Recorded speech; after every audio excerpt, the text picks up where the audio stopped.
Some of the struggles that organizations have with going to market with a new product is they treat it like traditional digital marketing, where they have a set budget and they have these big buckets that they know they're going to spend money on. This is a fundamental difference between 352 and other digital marketing organizations. Our goal is to drive towards facts as opposed to providing our clients guesses. Most organizations build a 12-month plan. It's very hypothetical in nature, and for us at 352, what we tend to do is we start with a very deep discovery process, understanding the goals and the brand and what the client's trying to accomplish. And then our team of experts come together and they'll set monthly deliverable goals to better understand and better drive towards those KPIs. From a tactic standpoint, it allows us to really focus on what works. So you might think social media is important, and we can test that. But if we find out after a month that social is not driving conversions, not driving traffic, then we can deprioritize that and focus on something else. It allows us to shift quickly to new things, see what works, and really refine our strategy on a month-to-month basis. Rather than locking you into 3 months, 6 months, a year of strategy, we start a month at a time, test quickly, focus on what works, and deprioritize what doesn't.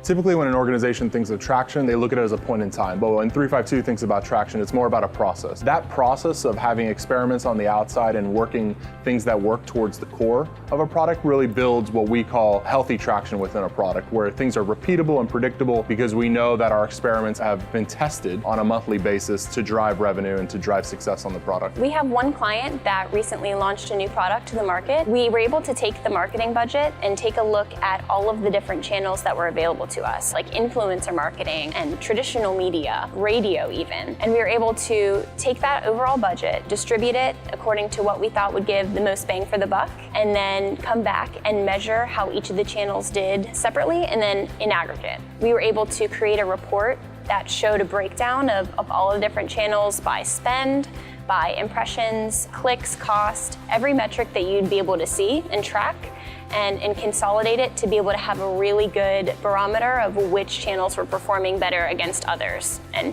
put more budget to those. Our structure plays a big role in terms of the strategy and the tactics we bring to our clients' projects. Not only will we bring the traditional digital marketing tactics like SEO and content marketing, but we also bring understanding of UX and product strategy. Holistically, when we combine those three things together, we drive towards a better understanding of the client's life cycle and what's going to drive success for the product.